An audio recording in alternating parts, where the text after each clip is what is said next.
예, 오늘 말씀의 제목은 하나님의 선택과 성령이에요. 이사야는 이사야서를 통해 하나님 주시는 그 예언을 예언하고 있는데 바벨론의 포로가 될 유다의 모습을 예언했어요. 그런데 이 모습은 세상에 포로가 되어 있는 우리의 모습을 보여주고 있어요. 하나님 이사야를 통해 바벨론의 포로가 될 유다를 말씀하셨지만 더불어 유다의 백성들을 그들의 본 고향인 예루살렘으로 귀환시키겠다라는 약속도 하셨어요. 그리고 이것은 하나님께서 이 세상을 살고 있는 우리를 본 고향인 하나님 나라로 귀환시키실 약속이기도 해요. 우리가 그 약속 안에 살고 있는 것이죠. 오늘 말씀은 이 약속의 성취를 바벨론의 포로로 붙잡혀 있는 그들에게 하나님이 어떻게 이루어 내실 것인지 그 내용을 다루고 있어요. 오늘 말씀은 총 4부문으로 나누어지는데 8절부터 9절까지에는 하나님께서 자신이 택한 백성을 끝까지 버리지 않겠다라고 말씀하시고, 그리고 10절부터 13절까지는 자기 백성을 대적하는 그 대적의 세력을 멸망시키겠다라는 말씀을 하세요. 그리고 14절부터 16절까지는 자기 백성을 강하게 하시겠다라고 말씀하시고, 17절부터 20절까지는 하나님의 백성에게 하나님이 그 필요를 공급하시겠다라는 말씀을 하세요. 근데 이 말씀의 중심에 있는, 시작에 있는 가장 중요한 것은 하나님이 그들을 선택하셨다는 거예요. 그 선택이 출발이 되어 구원을 이루어내시는 그 과정을 말씀해 주시는 것이죠. 우리 말씀 8절 볼까요? 그러나 나의 종 너 이스라엘아, 내가 택한 야곱아, 나의 벗 아브라함의 자손아. 여러분, 유다가 이스라엘과 야곱 그리고 아브라함 순으로 불려져요. 그렇죠? 이것은 나라와 민족, 개인의 순으로 좁아지는 모양을 보여주는데, 이렇게 나라가 개인으로 좁아지는 모습을 보여주는 이유는 유다가 어디에서 출발했는지, 그리고 개인이 어떻게 나라가 되는지를 말씀해 주시기 위함이었어요. 그리고 이 개인이 나라가 되는 이 안에는 하나님의 선택과 하나님의 언약이라는 굉장히 중요한 하나님의 모습이 담겨 있었어요. 우리 창세기 22장 17절 볼까요? 내가 내게 큰 복을 주고 내 씨가 크게 번성하여 하늘의 별과 같고 바닷가의 모래와 같게 하리니 내 씨가 그 대적의 성문을 차지하리라. 여러분, 이것이 하나님께서 아브라함과 맺은 언약인데, 그 마지막에 뭐라고 얘기합니까? 대적의 문을 차지하리라. 그 대적에 승리하게 될 것이라고 말씀하시죠. 하나님께서 아브라함과 이 언약을 맺으셨는데, 지금 하나님은 바벨론의 포로로 붙잡혀 있는 유다의 백성들에게 이 언약, 이 약속을 근거로 해서 내가 너희를 구원해 낼 거야 라고 말씀하시는 거예요. 여러분, 우리가 이 땅을 살며 하나님이 가만히 계신 것처럼 느끼고 아무 일도 하지 않는 것처럼 느낄 때가 있죠. 그렇죠? 바벨론 포로로 잡혀있는 백성들도 그렇게 느꼈을 거예요. 내가 믿는 하나님은 어디에 계신지 그들은 궁금해했을 것이고 의심했을 거예요. 그런데 하나님은 아브라함과 언약을 맺으실 때부터 그 언약을 이행하고 계셨고, 그들이 바벨론의 포로로 잡혀있는 지금도 그 약속을 이행하고 계신다고 말씀하시는 거예요. 여러분, 이것이 우리에게 보여주는 게 뭡니까? 우리를 구원으로 인도하시는 하나님이 지금도 우리의 삶 가운데 일하시고 계신다는 것이죠. 가난, 아픔, 실수, 실패, 곤란, 어려움이라는 실존이 우리의 삶에 있지만 그것으로 우리가 바벨론의 포로로 잡혀가 있는 유다와 같은 처지에 있지만 하나님은 쉬지 않고 우리를 구원으로 인도하고 계신다는 거예요. 또 말씀에서 하나님은 이들을 종, 택한 자, 친구라는 수식어를 붙여서 부르셨어요. 이렇게 하나님이 그들을 수식어를 붙여서 부르신 이유는 그들을 보호하시겠다는 하나님의 의지가 담겨 있었어요. 우리 9절 볼까요? 내가 땅 끝에서부터 너를 붙들며 땅 모퉁이에서부터 너를 부르고 내게 이르기를 너는 나의 종이라 내가 너를 택하고 싫어하여 버리지 아니하였다 하였노라. 여러분, 하나님께서 유다를 종으로 택한 자로 그리고 친구로 부르신 이유는 지금 그들을 보호하고 계신 자가 누구인지를 그들에게 깨닫게 하기 위함이었어요. 그런데 더 중요한 것은 바벨론의 현실 속에서 그 고난 속에서 하나님이 말씀에 보면 버러지 같은 야고바라고 하시죠. 그렇죠? 이것이 그들의 처지를 이르는 말인데 그런 어려운 환경 속에서 그들을 현재도 붙들고 있음을 그들로 하여금 깨닫게 하는 것이 이 말씀의 목적이었어요. 여러분, 우리가 현실을 살며 가장 의심하게 되고 가장 쉽게 잊게 되는 게 무엇입니까? 하나님이 나를 붙들고 계시다는 사실이죠. 우리가 왜 그 사실을 잊게 됩니까?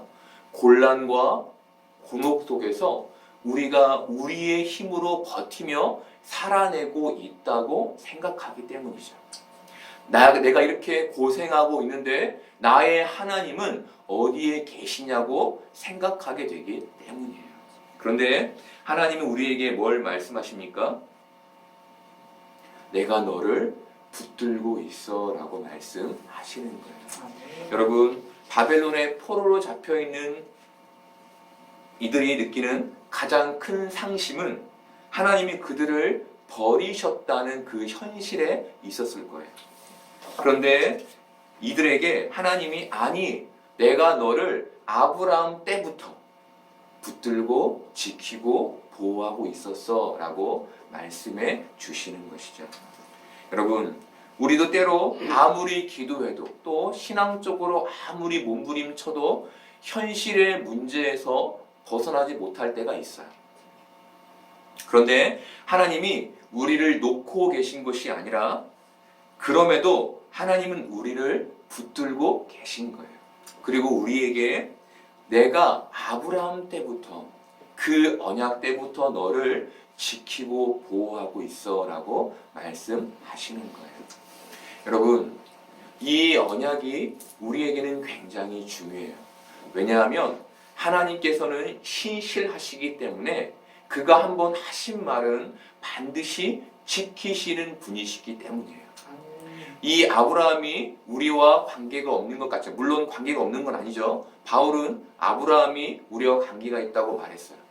그런데 이 아브라함이 우리와 관계가 없는 것 같지만 그 언약으로 말미암아 우리가 구원에 이르게 됨을 우리는 반드시 기억해야 해요. 우리 로마서 9장 6절에서 13절까지를 볼까요? 이 말씀에 아브라함의 언약이 어떤 의미인지가 나와요. 그러나 하나님의 말씀이 폐하여진 것 같지 않도다. 이스라엘에게서 난 그들이 다 이스라엘이 아니요 또한 아브라함의 씨가 다 그의 자녀가 아니라 오직 이삭으로부터 난 자라야 내 씨라 불리리라 하셨으니 이삭으로부터 난다는 것은 약속을 의미해요. 곧 육신의 자녀가 하나님의 자녀가 아니요 오직 약속의 자녀가 씨로 여기심을 받느니라. 약속의 말씀은 이것이니 명년 이때에 내가 이르르니 사라에게 아들이 있으리라 하심이라. 그뿐 아니라 또한 리브가가 우리 조상 이삭 한 사람으로 말미암아 임신하였는데 그 자식들이 아직 나지도 아니하고 무슨 선이나 악을 행하지 아니한 때에 택하심을 따라 되는 하나님의 뜻이 행위로 말미암지 않고 오직 부르시는 이로 말미암아 서게 하려 하사 리브가에게 이르시되 큰 자가 어린 자를 섬기리라 하셨나니 기록된 바 내가 야곱은 사랑하고 에서는 미워하였다 하심과 같으니라. 여러분, 이삭은 하나님이 아브라함에게 주시겠다고 한 약속의 자녀였죠. 그런데 이 약속의 중심에 뭐가 있나요? 하나님의 선택이 있는 거예요. 이 선택에서 약속이 맺어지고 하나님은 지금 우리 안에서, 우리 밖에서 그 약속을 성취하고 계신 거예요.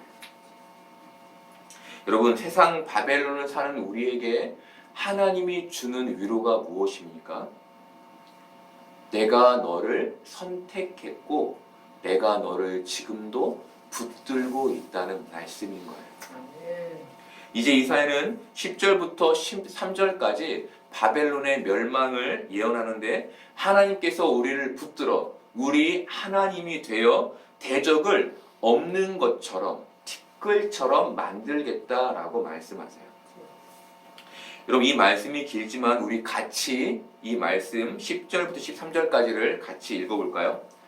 두려워하지 말라 내가 너와 함께함이라 놀라지 말라 나는 내 하나님이 됨이라 내가 너를 굳세게 하리라 참으로 너를 도와주리라 참으로 나의 의로운 오른손으로 너를 붙들리라 보라 내게 노하던 자들이 수치와 욕을 당할 것이요 너와 다투는 자들이 아무것도 아닌 것 같이 될 것이며 멸망할 것이라 내가 찾아도 너와 싸우던 자들을 만나지 못할 것이요 너를 치는 자들은 아무것도 아닌 것 같고 허무한 것 같이 되리니 이는 나 여호와 너의 하나님이 내 오른손을 붙들고 내게 이르기를 두려워하지 말라 내가 너를 도우리라 할 것입니다. 여러분, 이 말씀은 두 가지 용도로 많이 사용되는데 첫 번째는 위로의 말씀을 우리가 흔히 어려움을 겪고 있는 사람들에게 하나님의 말씀을 해줄 때 그들을 위로할 때 사용돼요. 두 번째로는 이 말씀이 바벨론의 포로로 잡혀있는 하나님의 백성들 세상의 거대한 힘에 눌려 사는 하나님의 백성들에게 그 대적의 멸망을 깨닫게 하는 용도로 사용됐어요. 그것이 지금 오늘 이 말씀의 내용인 거예요. 여러분, 우리 눈에 세상은 결코 멸망하지 않을 것 같고 어느 면에서 그 강력함은 우리를 주눅들게 만들어요. 하지만 하나님은 뭐라고 하십니까? 내가 이미 세상을 이기었다라고 말씀하세요. 우리 말씀 요한복음 6장 33절 볼까요? 이것을 너희에게 이르는 것은 너희로 내 안에서 평안을 누리게 하려 함이라. 세상에서는 너희가 환난을 당하나 담대하라. 내가 세상을 이기었노라. 여러분, 예수님께서 너희가 환난을 당하나 담대하라. 내가 세상을 이기었노라 라고 말씀하세요. 그 이유를 요한복음 3장 16절에서 18절에 이렇게 설명해요. 우리 같이 볼까요? 하나님이 세상을 이처럼 사랑하사 독생자를 주셨으니 이는 그를 믿는 자마다 멸망하지 않고 영생을 얻게 하려 하심이라. 하나님이 그 아들을 세상에 보내신 것은 세상을 심판하려 하심이 아니요 그로 말미암아 세상이 구원을 받게 하려 하심이라. 그를 믿는 자는 심판을 받지 아니하는 것이요 믿지 아니하는 자는 하나님의 독생자의 이름을 믿지 아니함으로 벌써 심판을 받은 것이니라. 여러분, 하나님께서 예수님에게 세상을 심판할 수 있는 권한을 주셨고 예수님께서 이 땅에 오심으로 그 심판은 성취됐어요. 그런데 그 구원에 뭐가 담겨 있는 겁니까? 믿음을 주시는 하나님의 선택이 담겨 있는 거예요. 우리가 로마서의 말씀에서 보았지만 하나님께서 야곱은 사랑하셨지만 에서는 미워하셨다고 말해요. 여러분, 우리의 선택이 아니라 하나님의 선택에서 우리가 믿음을 갖게 되는 거예요. 우리는 믿음을 받기 전까지 구원을 주시는 분의 은혜를 전혀 알지 못해요. 그런데 믿음을 받고 난 후에 우리는 그분의 은혜가 얼마나 큰지를 분명히 알게 돼요. 여러분, 우리가 하나님의 사랑을 딱 받아들였죠. 그렇죠? 그래서 하나님께서 나를 사랑하신다는 것을 알죠. 그렇죠? 이것은 어떤 지식으로 가능한 것이 아니라 하나님이 우리를 선택하셔서 우리에게 주셨기 때문에 우리가 아는 거예요. 그런데 그 사랑이 하나님의 은혜와 하나님의 선택, 하나님의 구원을 깨닫게 한다는 거예요. 반대로 말하면 세상 사람들은 하나님의 사랑을 알지 못해요. 그래서 그분의 은혜가 무엇인지를 모르고 사는 거예요. 여러분, 우리는 하나님의 선택을 받아 믿음을 가지고 이 땅을 살고 있어요. 그런데 세상에는 우리와 반대편에 있는 사람들이 있어요. 그들은 힘이 세고 그 다음에 지식과 철학이 풍성하고 삶에 자신감도 가지고 있어요. 그래서 우리의 눈에 이 세상은 건재해 보이는 거예요. 그런데 하나님은 뭐라고 말씀하십니까? 내가 세상을 이기었다고 말씀하시는 거예요. 여러분, 우리가 이 땅을 살 때 우리에게는 돈도 있어야 하고 명예도 있어야 해요. 그리고 이 돈과 명예를 갖기 위해서 실력도 가지고 있어야 해요. 이것이 우리가 보는 세상의 건재함이에요. 이것은 우리가 세상을 살아가는데 우리가 원하건 그렇지 않건 있어야 하고 또 있게 되는 것들이에요. 그런데 정말 중요한 게 뭡니까? 이것이 우리의 영생을 보장하지 않는다는 거예요. 여러분, 하나님께서 바벨론의 포로로 잡혀있는 하나님의 백성들에게 생명의 보장, 구원을 말씀하세요. 그런데 이것은 그들이 그 바벨론 안에서 실력을 쌓고 돈을 벌어 명예를 얻는 것과는 관계가 없는 것이었어요. 그들은 충분히 그 땅에서 자신의 실력을 쌓아 명예를 얻을 수 있었어요. 여러분, 이것은 우리가 이 땅에서 실력을 쌓아 돈도 벌고 명예도 얻을 수 있음을 말해요. 중요한 것은 이것이 하늘의 생명과는 무관하다는 것을 봐야 한다는 거예요. 이것으로 우리가 충분히 이 땅의 것들을 누릴 수 있지만 이것이 우리의 구원을 보장하지는 않음을 우리가 볼 수 있어야 한다는 거예요.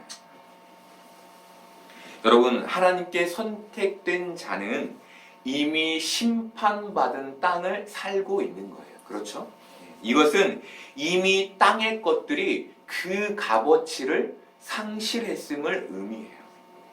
또한 우리가 하나님 나라로 귀환할 것이기 때문에 그것을 가지고 갈 수 없음도 의미해요. 여러분, 우리가 이미 값을 잃은 이 땅의 것에 스스로 값을 매길 필요는 없겠죠? 그렇죠?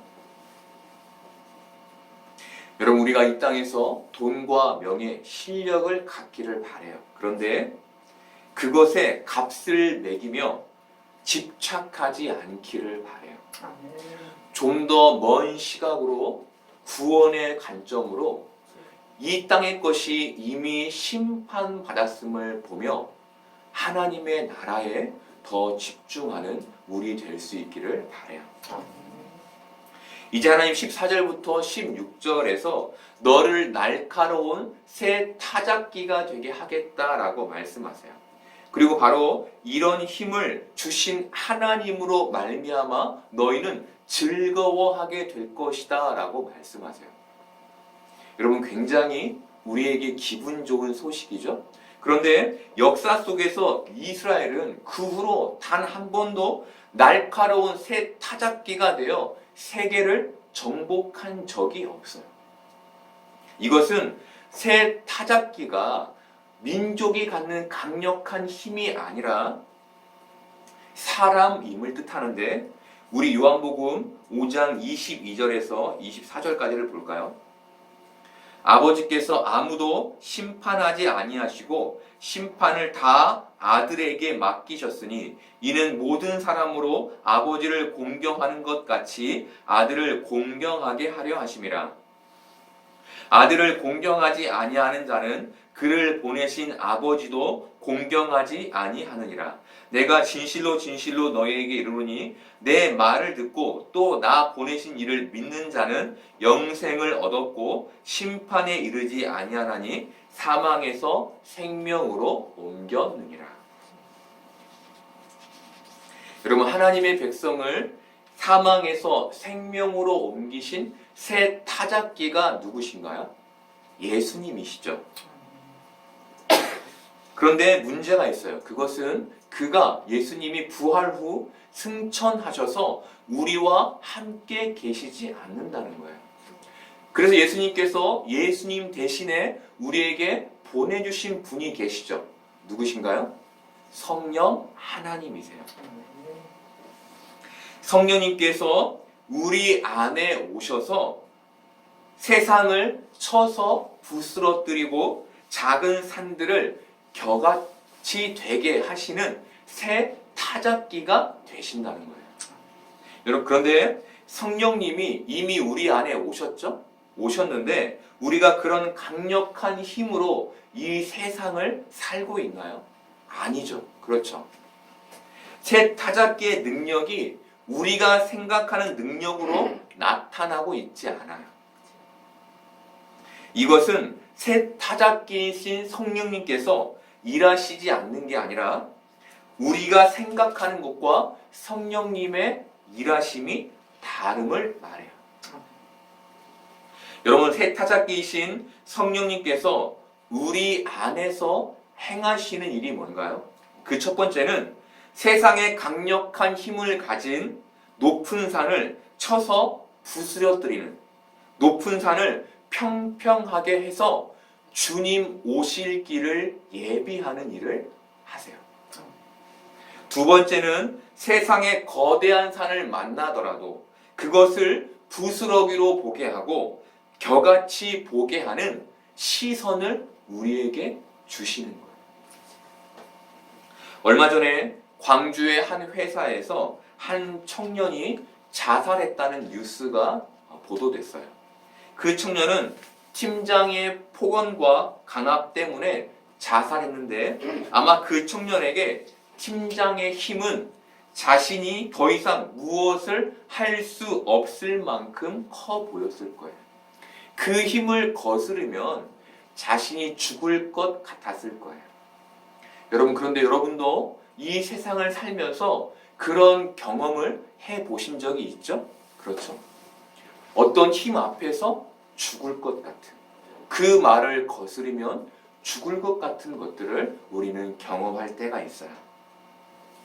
그런데 여러분, 성령님께서 그 거대해 보이는 산을 겨처럼 보게 하시는 새 타작기가 되신다는 거예요. 그리고 그 승리를 주신 여호와로 인해 우리가 즐거워하게 될 것이라고 말씀하세요. 여러분, 세상이 우리의 눈에 거대하게 보이기 시작하면 그때부터 우리는 이 세상이 두렵고 불안해져요. 그리고 그것은 삶의 불평과 짜증으로 나타나게 돼요. 모든 사람이 다 그 과정을 거쳐요. 내가 그 힘을 이겨낼 수 없기 때문에 계속 불평하고 불만을 얘기하고 짜증을 내게 되는 거예요. 그런데 세상이 성령님에 의해 작게 보이면 어떻게 될까요?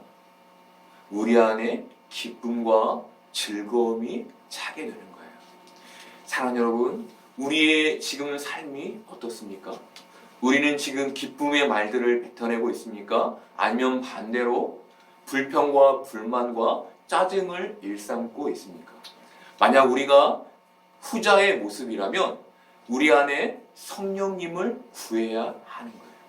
새 타작이신 성령님께 그 높은 산과 그 언덕을 깎아주시고 부스러뜨려 주시기를 우리가 간구해야 하는 거예요. 근데 여러분, 성령님께서 그 일을 우리 안에 어떻게 이루십니까? 하나님의 말씀을 생각나게 하시는 것으로. 거대하신 하나님, 전능하신 하나님의 그 말씀을 생각나게 하심으로 세상을 이기게 하시는 거예요. 여러분, 세상이 큽니까? 하나님이 큽니까? 우리가 이 질문에 분명한 답을 갖기를 바라요. 이제 이사야는 17절부터 20절까지 자기 백성의 필요를 공급하시는 하나님을 말하는데, 그 백성을 물을 구하는 가련하고 가난한 자로 표현하고, 물이 없어서 갈증으로 혀가 마르는 것으로 표현해요. 여러분, 이것은 바벨론의 포로로 잡혀있던 모든 백성의 상태를 말하는 것인데, 이것은 이 땅을 믿음으로 사는 모든 우리의 모습이기도 해요. 우리가 다 이 갈증과 목마름을 가지고 있는 거예요. 그런데 하나님은 이렇게 메마름에 허덕이고 있는 이들에게 헐벗은 산에 강을 내고 골짜기 가운데 샘이 나게 하고 광야가 못이 되게 하며 마른 땅이 샘의 근원이 되게 하겠다라고 말씀해 주세요. 우리 요한복음 7장 38, 39절 볼까요? 나를 믿는 자는 성경의 이름과 같이 그 배에서 생수의 강이 흘러나오리라 하시니, 이는 그를 믿는 자들이 받을 성령을 가리켜 말씀하시는 것이라. 하나님께서 유다의 백성들, 바벨론의 포로로 잡혀있는 유다의 백성들에게 요구하시는 것은 하나님을 믿는 것이었어요. 그 하나님을 의심하지 않고 믿으면 그들에게 생수가 나게 될 것이라고 말씀하신 거예요. 그런데 그것은 신약이 와서 똑같이 예수님을 믿는 자에게 이루어져요. 그리고 그 생수가 성령 하나님이 될 것이라고 우리에게 말해줘요. 메말라버린 마음과 삶에 성령님께서 생명의 물을 공급해 주시는 거예요. 근데 여러분, 우리는 성령님께서 우리의 생수가 되신다는 것을 아는데, 우리는 지금 성령님으로부터 메마름의 해갈을 경험하고 있습니까? 정말 나는 메마른데 그 메마름을 세상의 것으로 해갈하려고 하고 있지는 않습니까? 세상의 산이 너무 크게 보여서 그 막힘에 힘든데 성령님을 의지하지 않고 세상만 의지하고 있지 않습니까? 여러분, 목마름의 해갈을 세상 사람들은 세상에서 찾아요. 하지만 그 방법은 세상에 있지 않아요. 그 방법은 성령님께 있어요. 우리가 이것을 기억하고 세상 사람처럼 그 목마름을 해결하기 위해 세상의 것을 찾지 않아야 하겠죠. 그렇죠? 여러분, 우리는 성령을 받은 자인데 성령님을 무시하고 세상의 것을 가지고 해결하려 한다면 그것은 믿음이 없는 거예요. 여러분, 우리가 꼭 이것을 기억하기를 바라요. 이제 하나님은 광야가 숲이 되는 회복을 보게 될 것이라고 말씀하세요. 그리고 그 모습을 보고 이스라엘의 거룩하신 이가 행하신 그 일을 헤아려 함께 깨닫게 될 것이라고 말씀하세요. 여러분, 하나님께서 우리에게 가지고 계신 뜻이 뭡니까? 우리의 인생이 메마름 가운데 있지 않고 푸르름 가운데 있게 되는 것이죠. 여러분, 저는 교회가 어떤 곳이 되어야 하는지 많이 생각해요. 목사이기 때문이기도 하지만 교회가 하나님 나라를 구현해 내야 한다고 믿기 때문이에요. 그런데 저는 이 말씀으로 교회가 가져야 할 모습을 정확히 깨닫게 됐어요.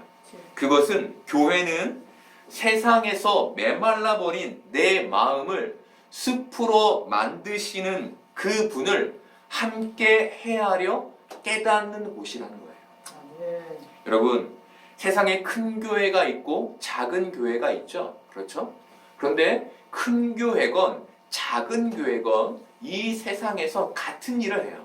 그 같은 일이 뭐냐면 내 마음을 숲으로 만드신 이가 하나님임을 함께 헤아리며 생수의 은혜를 놓치지 않고 숲을 이루어 가시는 하나님의 역사를 간증하는 거예요. 여러분, 이런 의미에서 교회가 가지고 있는 직분은 결코 권력이 되어서는 안 되고 직분이 나이를 따라 주어지는 것이 아닌 메마름을 숲으로 만드신 일들을 더 많이 경험한 사람에게 주어지는 권위여야 한다고 저는 믿어요. 그리고 광야를 숲으로 만드신 하나님에 대한 간증으로 교회가 함께 하나님을 알게 되어야 한다고 저는 믿어요. 사랑하는 여러분, 우리의 마음을 숲으로 만들어 가시는 그 하나님에 대한 간증을 우리는 가지고 있습니까? 그리고 이 교회에 와서 그 간증을 우리는 나누고 있습니까? 사실 코로나로 인해 우리의 교제권이 많이 상실됐어요. 그런데 여러분, 우리가 잊지 말아야 할 게 뭡니까? 곧 우리가 그 간증을 나눌 때가 올 거라는 거예요. 그래서 우리는 준비해야 하는데 그게 뭡니까? 하나님이 내 삶을 생수의 강이 되게 하시고 푸르름이 가득한 숲으로 만들어내시는 그 하루하루의 간증을 우리가 쌓아가야 하는 거예요. 여러분, 우리가 교회 안에서 세상의 것만 말하지 않고 세상의 방법만 말하지 않고 이 우리의 마음을 푸르름으로 만들어 가시는 하나님을 나눌 수 있기를 바라요. 사랑하는 여러분, 우리는 태초에 하나님께 선택된 하나님의 백성들이에요. 이것을 바울은 창세 전에 그리스도 안에서 우리를 택하셨다라고 말해요. 그래서 우리는 예수 그리스도로 인해 죽음에서 생명으로 옮긴 자가 되는 거예요. 그런데 하나님은 이것으로 멈추지 않으시고 세상의 포로로 살아가는 우리가 이 세상을 온전히 살아낼 수 있도록 우리에게 성령님을 주셨어요. 그리고 그 성령님을 통해 메마름을 푸르름이 되게 우리를 인도해 가고 계세요. 여러분, 이게 하나님이 세상에 잡혀있는 하나님의 백성에게 주시는 은혜인 거예요. 그럼 여러분, 지금 우리가 생각하고 있는 은혜는 이것이 맞나요? 혹시 우리는 이 은혜에 덧대어 세상의 것이 풍성히 주어지는 것이 은혜라고 여기고 있진 않나요? 그래서 풍성하지 않은 세상의 현실을 만날 때 하나님께 실망하고 서운해하고 있지는 않나요? 여러분, 우리가 우리를 구원하신 하나님의 은혜에 만족하기를 바라고 이 세상을 작게 보고 하나님을 크게 보는 성령님과 함께 이 땅을 살아내기를 바라요. 그래서 세상을 두려워하지 않고 하나님을 경외하는 우리 되기를 바라고 우리의 메마름을 숲으로 만들어 가시는 하나님에 대한 간증을 갖는 여러분들 되시기를 소망해요. 아멘.